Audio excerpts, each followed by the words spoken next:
So hello, good morning, good evening, good afternoon, whatever it is my dear students. कैसे आप लोग सब? उम्मीद करता हूँ अच्छे होंगे। मेरा नाम है अबान अरशद और आज से मैं आप लोगों को क्लास 9th और 10th IGCSE board, yes Cambridge board, उसके लिए physics, chemistry, mathematics free of cost YouTube पे पढ़ाने वाला हूँ।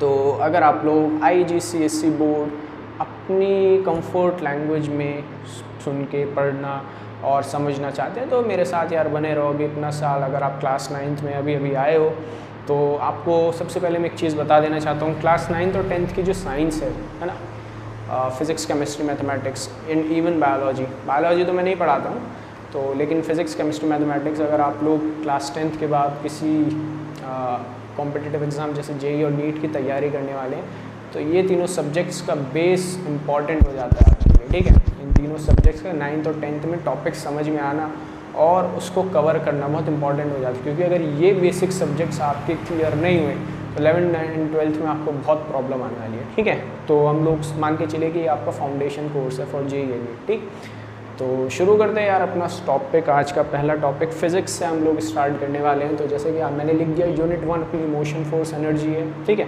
इसी का सब टॉपिक है जो आज हम लोग पढ़ेंगे, जिसको हम चैप्टर 1 बोल देते हैं। क्या है? Fundamental quantities and measurement. ठीक है, तो ये हमारा आज का टॉपिक होने वाला है। ठीक, तो फंडामेंटल क्वांटिटीज़ और मेजरमेंट पे आने से पहले थोड़ा सा हम लोग मोशन, फोर्स, एनर्जी को समझते हैं। देखो, वैसे तो ये तीनों टर्म्स आप लोग फैमिलियर हो, है ना, कोई भी ऐसी टर्म नहीं है जिसके बारे में आप नहीं जानते हो। बट होता क्या है ना, ये टर्म्स इतनी आसान नहीं है पढ़ने के लिए। अगर आप फिज़िक्स पढ़े हो तो ये टर्म्स ऐसा नहीं है कि मोशन का मतलब मूवमेंट, एनर्जी का मतलब एनर्जी, ऐसा नहीं होता। इसमें बहुत डीप स्टडी करते हैं। अगर यही आपका बेस क्लियर नहीं हुआ तो फिज़िक्स तो ख़त्म, क्योंकि फ़िज़िक्स जो है वो कैलकुलेशन ही है। Physics is all about calculating physical quantities, है ना। और सबसे पहले उसमें क्या आ जाता है? Motion, force, energy. अभी मोशन, फोर्स, एनर्जी क्या है यार? बहुत सिंपल है। मोशन मतलब मूवमेंट, एनर्जी मतलब एनर्जी जो मूवमेंट करने के लिए रिक्वायरमेंट होगी, है ना, किसी भी चीज़ को करने के लिए एनर्जी चाहिए। और force is nothing but a push और पुल, है ना, किसी चीज़ को पुश करना, पुल करना। ठीक, बट यहाँ फिज़िक्स में इसको कैसे पढ़ेंगे, क्या रिक्वायरमेंट है, कैसे डिराइव करते हैं इसको, है ना, इन सब चीज़ों से कैसे हम आगे चल के अपना जो वास्ट एक फ़िज़िक्स की स्टडी है उसको कैसे करेंगे, वो थोड़ा समझते हैं। बट इन तीनों चीज़ों को मेजर करने के लिए, इन तीनों चीज़ों को समझने के लिए उनको पहले फंडामेंटल क्वांटिटीज़ और मेजरमेंट को समझना पड़ेगा कि मेजरमेंट क्यों करते हैं, फंडामेंटल क्वांटिटीज़ क्या होती हैं। चलो देखो बच्चों, सिंपल सा मैं तुमसे एक सवाल पूछूंगा। फॉर एग्जांपल आपकी मम्मी आपसे बोल दें कि जाओ बेटा, मार्केट से मेहमान आए हैं, है ना, आप जाओ मार्केट में और जाके उनके लिए ना एक काम करो, समोसे ले आओ, है ना। तो समोसे लाने बोल दिया आपने, ठीक है, ला देंगे। अब पूछोगे मम्मा से कि अपनी कि कितने समोसे लाने, सवाल तो यही होगा ना, कितने लाने, 1 2 3 4 5 6, कितनी अमाउंट चाहिए, है ना। तो मम्मा बताएंगी कि यार 5 लोग हैं तो 5 6 7 जितने भी है लाओ। या एक और एग्जांपल अगर मैं दूं कि फॉर एग्जांपल मान के चलो आपके कोई रिलेटिव है ना, suppose you live in Bandra. आप कहाँ रहते हो? बैंड्रा में। एक बेचारे आपके दूर के फूफा जी आए। कौन है? फूफा जी आए। कहाँ से? गांव से। ठीक है, मैं गोवा लिख दिया गांव को। ठीक है, गांव से फूफा जी आए और फूफा जी ने आके आपको स्टेशन से कॉल करा। कहाँ से कॉल करा? स्टेशन से, कि बेटा ये तुम्हारा घर, मैं ना यहाँ पे हूँ। कहाँ पे हूँ? बोरोवली स्टेशन पे हूँ। तुम्हारा घर कितनी दूर है बैंड्रा से? तो वो पूछेंगे बेटा कितना दूर है? अब लोगे कि फूफा जी है दूर। अरे बेटा कितना है? 1 घंटे का रास्ता है, 2 घंटे का, 1 किलोमीटर, 2 4 6, है ना। ये 1-2 किलोमीटर या 1 घंटा 2 घंटा क्या है? अब यहीं पर ही आपकी रिक्वायरमेंट होती है फिजिकल क्वांटिटीज़ की, कि आपको एग्जैक्टली बताना है कि कितना डिस्टेंस है, कितना टाइम लगेगा, कितनी क्वांटिटी है। 1 किलो राइस लाने बोल दिया, है ना, फॉर एग्जांपल राइस ही लाने बोल दिया तुम्हारी मम्मी ने, तो मम्मी कुछ से पूछोगे तो कितना लाना है? 1 दाना, 2 दाना, एक क्या बोलते हैं, 1 पैकेट लाना है, 6 पैकेट लाना है, उस पैकेट में कितना होता है? ये भी तो सवाल है ना। तो ऐसे सारे सवालों को क्लियर करने के लिए हम लोग क्या करते हैं कि ईजी हो जाए हम लोगों के लिए, हम लोग फिज़िकल क्वांटिटीज़ को यूज़ करते हैं। क्या करते हैं? फिज़िकल क्वांटिटीज़ को। फंडामेंटल क्वांटिटीज़ या फिज़िकल क्वांटिटीज़ बात एक ही है, ठीक है। फिज़िकल क्वांटिटीज़, फिज़िकल क्वांटिटीज़ क्या है? जो फिज़िकल मोशंस को, फिज़िकल मूवमेंट को कैलकुलेट करने में हेल्प करती है, फिज़िकल फिनोमेनास को। तो वो physics is the language of physical phenomenas, ठीक है।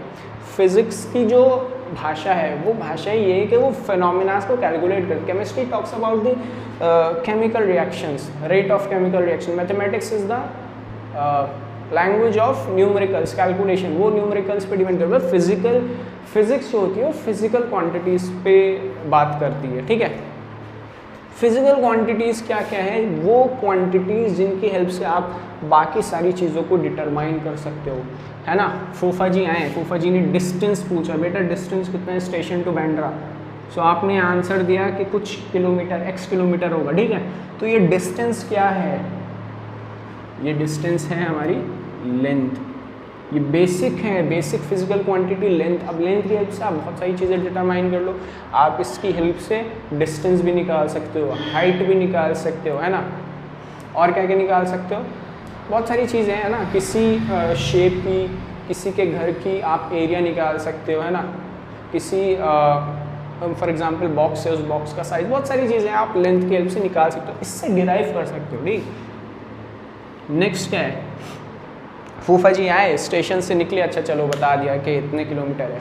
अब फूफा जी ने सोचा कि तुम लोगों के लिए ना कुछ मिठाई वगैरह गांव से लाए नहीं, स्टेशन से बाहर निकले, स्टेशन से बाहर निकल के सोचे थोड़ा मिठाई लेते हैं। अब वो मिठाई कितनी लेनी है उनको सवाल होएगा ना। फॉर एग्जांपल घर में 5 लोग हैं, 5 लोगों के लिए कितनी मिठाई लगेगी? छठे फूफा जी खुद आ गए, है ना।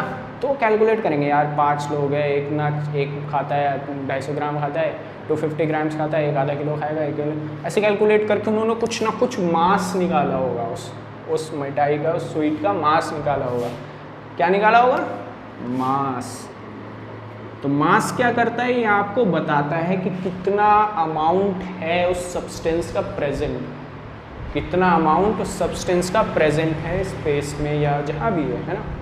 तो ठीक है, मास के हेल्प से आप क्या निकाल सकते हो? वेट निकाल सकते हो, है ना। किसी की बॉडी का वेट मेजर कर सकते हो, कितना वेट है कितना नहीं है, ठीक। अच्छा, दूसरी चीज़, थर्ड चीज़, अब देखो बेचारे लेंथ हो गया, मास आ गया, अभी फूफा जी बेचारों ने मिठाई भी ले ली तुम लोगों के लिए, आगे गए। अब वो बेचारे टाइम देखेंगे, यार 10 बजे ट्रेन आई थी, अभी 15 मिनट मिठाई लेने में लगा, अभी 45 मिनट्स जाने में लगेंगे। वो कैलकुलेट करें कितने बजे तक पहुंचूंगा मैं, क्या कैलकुलेट करें कितने बजे कितने टाइम में पहुंचूंगा। तो थर्ड क्वांटिटी क्या हो गई? टाइम। टाइम क्या है यार? टाइम सिंपल सा है, आपको कितना टाइम लग रहा है कोई चीज़ परफॉर्म करने में, है ना, कोई चीज़ होने में, कोई चीज़ कवर करने में कितना टाइम लगता है। अभी टाइम क्या होता है ना, एक्चुअली में टाइम की जब मैं आपको यूनिट समझाऊंगा तो आपको टाइम का फिनोमेना भी समझ आएगा कि टाइम को कैसे कैलकुलेट किया जाता है, ठीक। तो 3 बेसिक क्वांटिटीज समझ में आई, लेंथ, मास, टाइम। अच्छा, अब ये देखो तीनों क्वांटिटीज़ हैं, तो जाहिर सी बात होगी इनकी कुछ ना कुछ क्या होगा, इनको कैलकुलेट करने के लिए भी कुछ ना कुछ हमको चाहिए।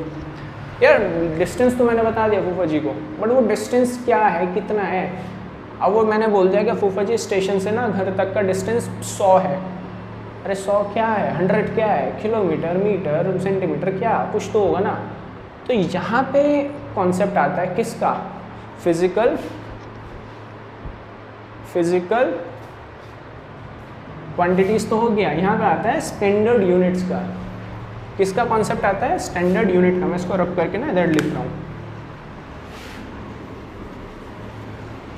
फिजिकल क्वांटिटीज को मेजर करने के लिए ज़रूरत है फिजिकल या स्टैंडर्ड यूनिट्स का, ठीक है।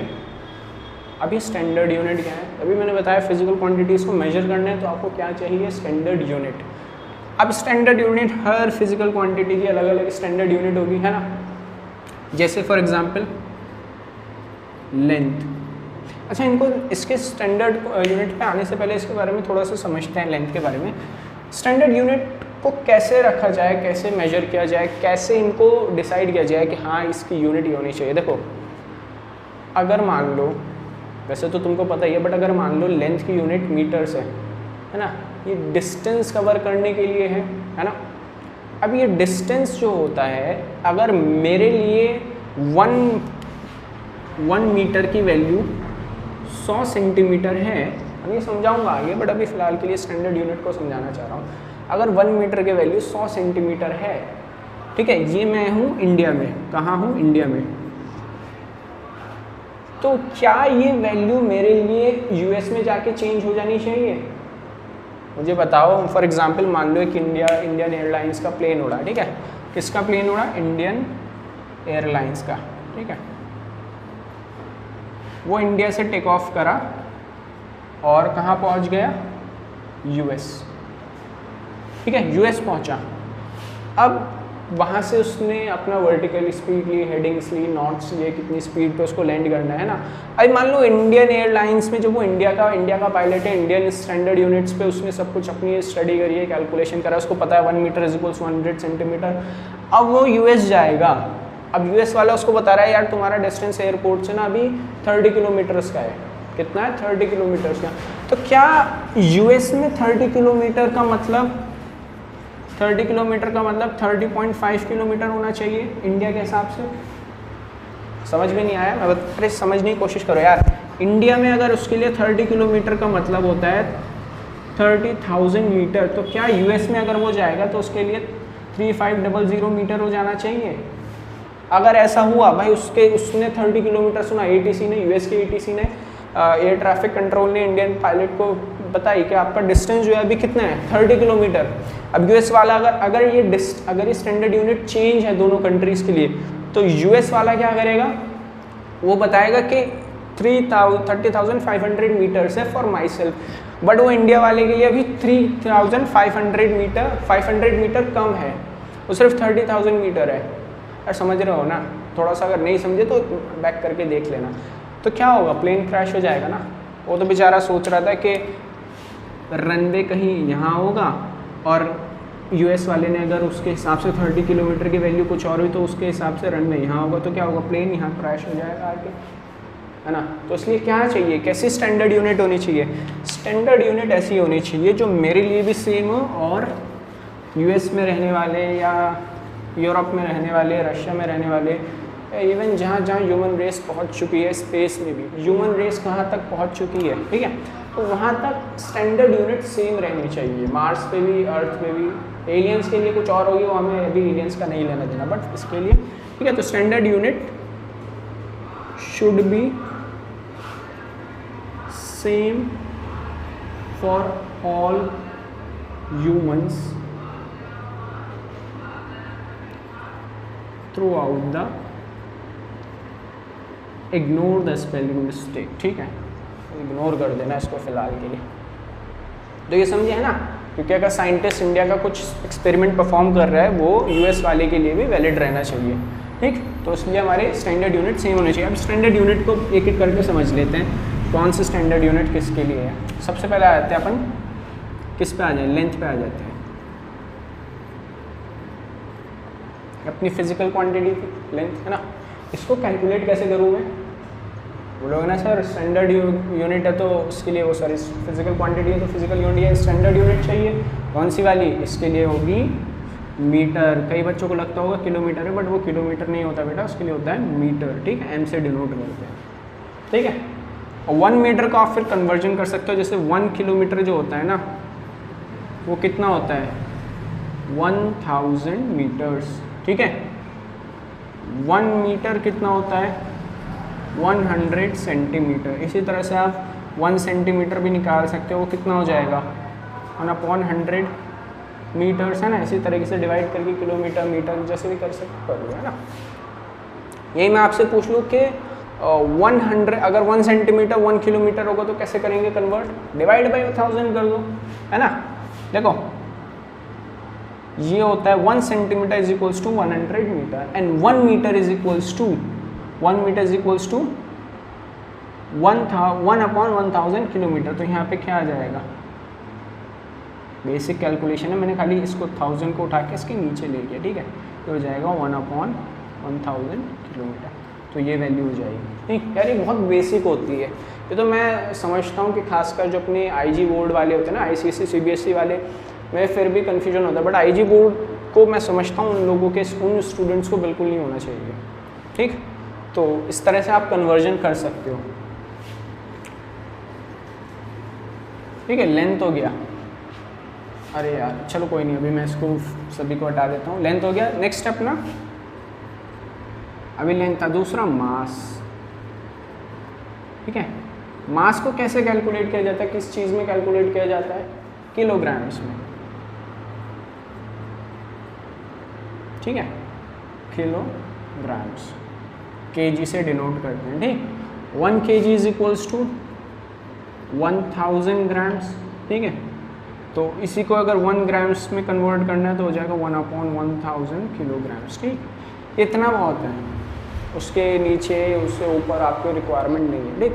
मास हो गया। नेक्स्ट अपना कौन सा बचा, ये थोड़ा सा ना इधर करके लिखेंगे नेक्स्ट टाइम, ये पेन में आएगा नहीं, ठीक। इधर लिख देता हूँ मैं। नेक्स्ट कौन सा है अपना, टाइम। टाइम को कैसे कैलकुलेट करते हैं, सेकंड्स में, किसमें, सेकंड्स में, और उसको डिनोट कर देते हैं स्मॉल एस से, ठीक। अच्छा, टाइम का सेकंड्स को कैसे, देखो पहले अर्ली टाइम में ना क्या होता था, टाइम को कैसे कैलकुलेट करते थे हम लोग कि जो अपने अर्थ का रोटेशन का टाइम होता था ना, उससे रिलेटेड, उससे कुछ करके हम लोग कैलकुलेट करते थे। बट वो क्योंकि अर्थ का एक मतलब होता है ना, ईयर में डेज चेंज होते रहते हैं, अर्थ का रोटेशन का टाइम भी चेंज होता रहता है ना। कभी सुबह सूरज लेट निकलता है, कभी फिर सीज़न आता है जल्दी निकलता है, तो इसलिए हमने उसको चेंज करके क्या करा, सेकंड्स को लिया। सेकंड्स क्या होता है, सेकंड्स एक ना ऐसा फिनोमेना है कि एक एलिमेंट है, आई थिंक आर्सेनिक है या सीजियम है, मुझे याद नहीं आ रहा उसका एग्जैक्ट नेम, बट उस एलिमेंट में जितना केमिकल रिएक्शन होने में, एनर्जी रिलीज होने में या एनर्जी का कुछ केमिकल रिएक्शन होने में जितना टाइम लगता था, उस टाइम को 1 सेकेंड बोलते थे, ठीक है। तो ये इंपॉर्टेंट नहीं है, but for your general knowledge हम सेकंड्स को इस तरह से कैलकुलेट करते हैं, ठीक है। तो 1 सेकेंड कितना होता है, ऐसा करते हैं पहले सेकंड्स के लिए, टाइम के लिए सबसे बड़ी यूनिट कौन सी होती है, आवर्स।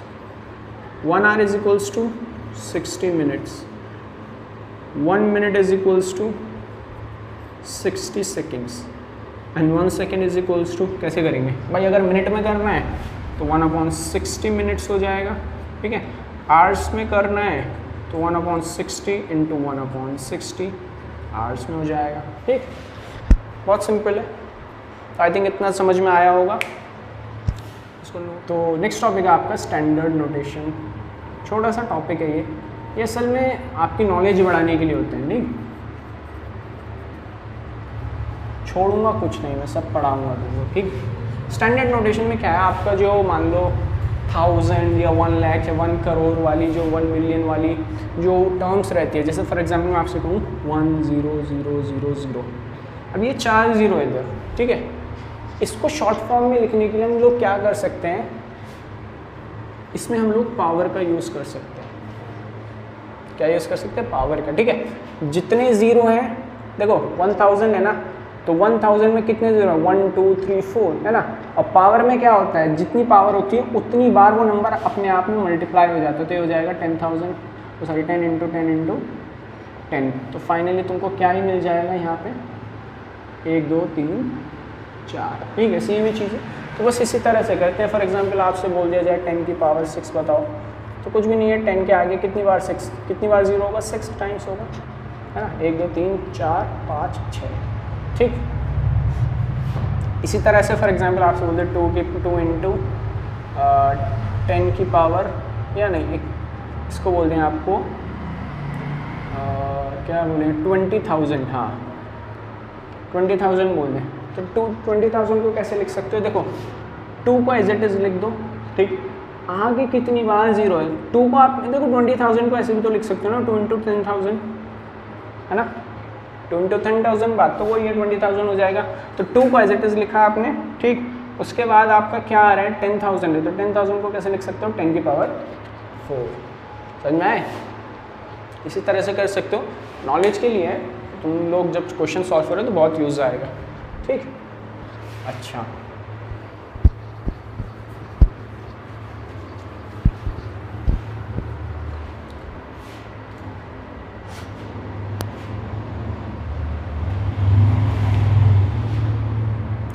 नेक्स्ट है आपका सिग्निफिकेंट फिगर्स। अच्छा, सिग्निफिकेंट फिगर्स,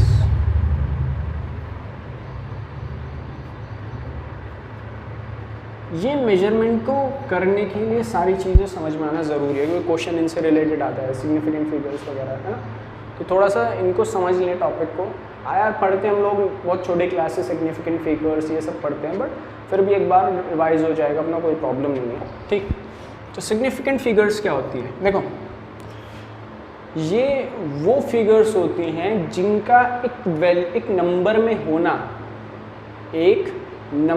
होना सिग्निफिकेंटली इम्पॉर्टेंट होता है, समझ आए? यानी अगर वो किसी नंबर में प्रेजेंट है, अगर वो कोई नंबर बना रहे हैं, फॉर एग्जांपल 2 4 7 3 कोई नंबर है, इनकी वैल्यूज़ जो हैं वो एक मायना बना रही होंगी, वो एक मीनिंग बना रही हैं, इनका एग्जिस्टेंस होना इंपॉर्टेंट है, उसको कहते हैं सिग्निफिकेंट फिगर, जो सिग्निफाई करती हैं। जैसे अगर 2 4 7 3 इसमें से एक भी टर्म अगर मैं चेंज कर दूँ, जैसे 3 को अगर मैं यहाँ पे 2 4 7 2 अगर मैं ऐसे कर दूँ तो ये बराबर नहीं है।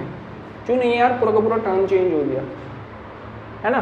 खुद सोचो, या अगर 2 को हाँ बोलो सर 3 को 2 ही तो कर दिया, नहीं चेंज हो गया। यहाँ अगर मैं कर दूँ तो क्या बराबर है? नहीं भाई, ये तो आधी हो गई अप्रॉक्सीमेटली।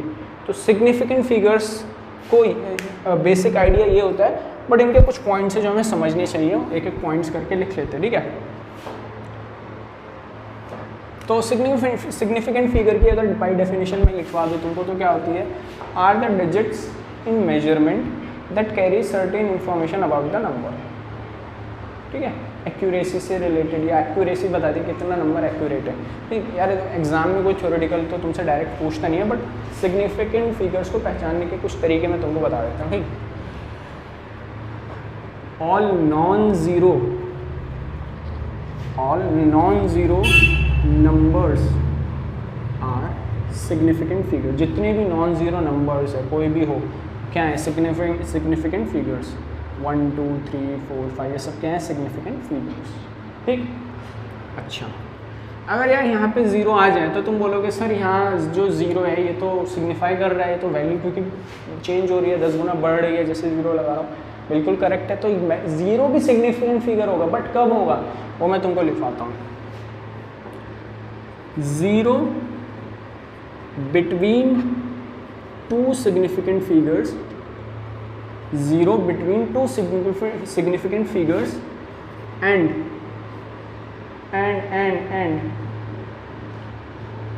trailing zero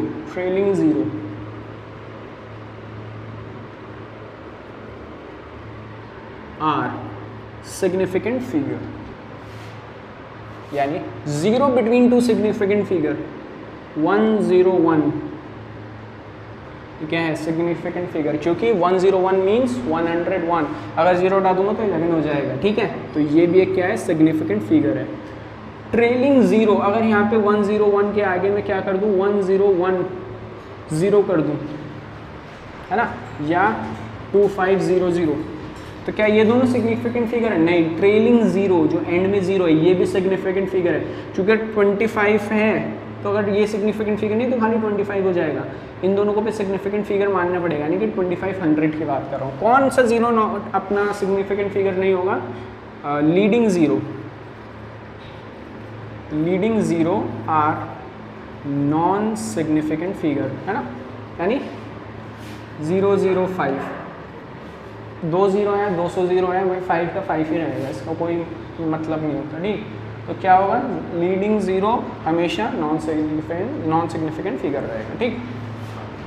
अच्छा, इनका डेसिमल के बाद अगर हो, फॉर एग्जांपल यहाँ पे देखो 0.0025, कितने सिग्निफिकेंट फिगर्स हैं? 2 ही हैं, तो एक लीडिंग ज़ीरो है। यहाँ कितने हो जाएंगे? यहाँ कितनी है बता सकते हैं? कितनी होगी? 1 2 3 4 5 सिग्निफिकेंट फिगर्स होंगे, क्योंकि बाद में भी 0 है, ठीक है, स्टार्टिंग में होते हैं तो कोई दिक्कत नहीं है। चलो अब ये मुझे बताओ ये क्या होगा, इनमें से कितनी सिग्निफिकेंट फिगर्स है, ज़रा कोई बताओ मुझे, है ना, और ये भी बताना और ये भी बताना कितनी सिग्निफिकेंट फिगर्स है, ठीक है। तो सिग्निफिकेंट फिगर का टॉपिक ख़त्म, अपने नेक्स्ट टॉपिक पे आते हैं। यार इजी टॉपिक है बट क्या है ना, बेसिक है ये सब, अगर ये बेस क्लियर नहीं होएगा ना तो फिर आगे बच्चों को समझ में ही नहीं आता कि क्या चल रहा है, कैसे कहानी है, टीचर ने क्या सॉल्व कर दिया ना, तो इसलिए उनको क्लियर कराना ज़रूरी है, ठीक। अच्छा, अब हमने जो अपनी फ़िज़िकल क्वांटिटीज़ पढ़ी थी ना, जो हमने फ़िज़िकल क्वांटिटीज़ पढ़ी थी, एक एक फ़िज़िकल क्वांटिटीज़ के यूज़ समझ लेते हैं कि इनकी हेल्प से हम लोग क्या क्या कर सकते हैं। देखो हमने लेंथ फाइंड करा था, है ना, पहली फ़िज़िकल क्वांटिटी क्या थी अपनी, लेंथ। इसको थोड़ा डीपली समझते हैं, ठीक है। लेंथ मतलब कोई डिस्टेंस, कोई लंबाई, कोई चौड़ाई, कोई विड्थ, हाइट, है ना, ये सब क्या है, लेंथ में आता है। अच्छा, लेंथ की हेल्प से आप क्या क्या फाइंड कर सकते हो, क्या क्या फाइंड कर सकते हैं भाई। देखो लेंथ है, अगर मान लो एक बॉक्स है, ठीक है, इसकी लेंथ है, तो हम क्या क्या फाइंड कर सकते हैं लेंथ से। सबसे पहला है एरिया फाइंड कर सकते हैं। क्या फाइंड कर सकते हैं, एरिया। एरिया का फॉर्मूला क्या होता है, लेंथ इनटू लेंथ, इसको कैलकुलेट मल्टीप्लाई बाय इसको मल्टीप्लाई करोगे तो लेंथ निकल जाएगा। कैसे, देखो एरिया एक्चुअली में क्या होता है, कितनी वो जगह फ्लैटली, कितनी जगह वो कारपेट एरिया ऑक्यूपाई कर रहा है, दोनों को मल्टीप्लाई कर दोगे तो कारपेट एरिया निकलता है, ठीक। अच्छा अब सुनो, लेंथ की ऐसा यूनिट क्या होती है, स्टैंडर्ड यूनिट क्या होती है, मीटर्स, ठीक। तो एरिया का ऐसा यूनिट क्या हो जाएगा, एरिया का यूनिट क्या हो जाएगा, लेंथ। एक बार लेंथ है, ठीक, मीटर, दूसरी बार भी मल्टीप्लाई हो रहा है मीटर से, तो कितना हो जाएगा ये, मीटर स्क्वायर। तो एरिया का क्या हो जाएगा, ऐसा यूनिट मीटर स्क्वायर, ठीक है। उसी तरह आप क्या निकाल सकते हो, वॉल्यूम, कितनी जगह ऑक्यूपाई करा सकता है वो, ठीक। वॉल्यूम क्या होता है, वॉल्यूम में 3 डायमेंशंस आ जाते हैं, इसमें तो लेंथ और ब्रेथ होती है आगे, उसमें हाइट भी आ जाती है, यानी कि अगर 3D स्पेस में जाओ तो जो हाइट होती है ना वो भी कैलकुलेट करते हैं लेंथ, वॉल्यूम, ठीक। तो लेंथ का हो जाता है लेंथ, ये वॉल्यूम का length into breadth into height भी लिख सकते हो, तीनों ये तीनों लेंथ की ही चीज़ें होती है, तो आप लेंथ इंटू लेंथ भी लिख सकते हो, ठीक। तो यूनिट क्या हो जाएगी वॉल्यूम की, मीटर इंटू मीटर, यानी कि मीटर क्यूब। ये इंपॉर्टेंट चीज़ें, इनको सबको याद रखना, ठीक। वॉल्यूम का क्यूब, समझे। तो ये निकाल लिया तुम लोगों ने। अच्छा, अभी आपसे अगर बोल दिया जाए कि वॉल्यूम ऑफ डिफरेंट शेप्स का बताना है आपको, कोई डिफरेंट शेप है, फॉर एग्जांपल आपसे बोल दिया जाए वॉल्यूम ऑफ, क्योंकि बुक में गिवन है तो इसमें पढ़ा देता हूँ, वॉल्यूम ऑफ सिलेंडर बोल दिया जाए आपसे, सिलेंडर की स्पेलिंग क्या होती है, सिलेंडर। यार मेरे को स्पेलिंग भूल जाता हूँ मैं, चलो कोई बात नहीं, स्पेलिंग का कौन सा एग्ज़ाम चल रहा है, तुम लोग सही से लिख लेना।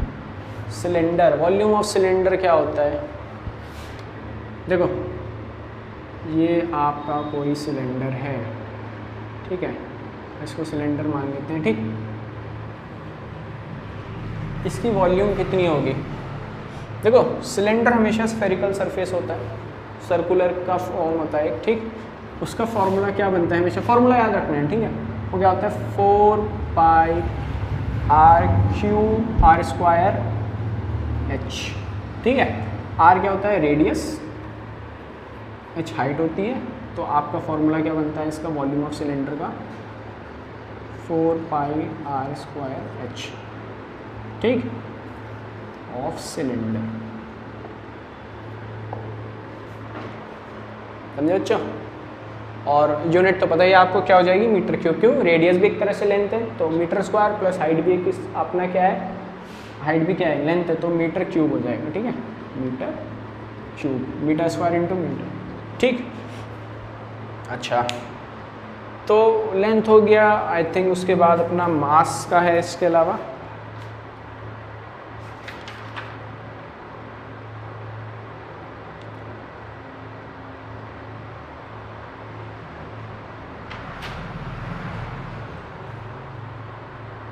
हाँ ठीक है, तो एक क्वेश्चन करके बताओगे? चलो एक क्वेश्चन देता हूँ तुम लोगों को, देखते हैं कैसे कर पाओगे। इसको इरेज कर देता हूँ मैं। और क्वेश्चन है हमारा, क्वेश्चन क्या है भाई?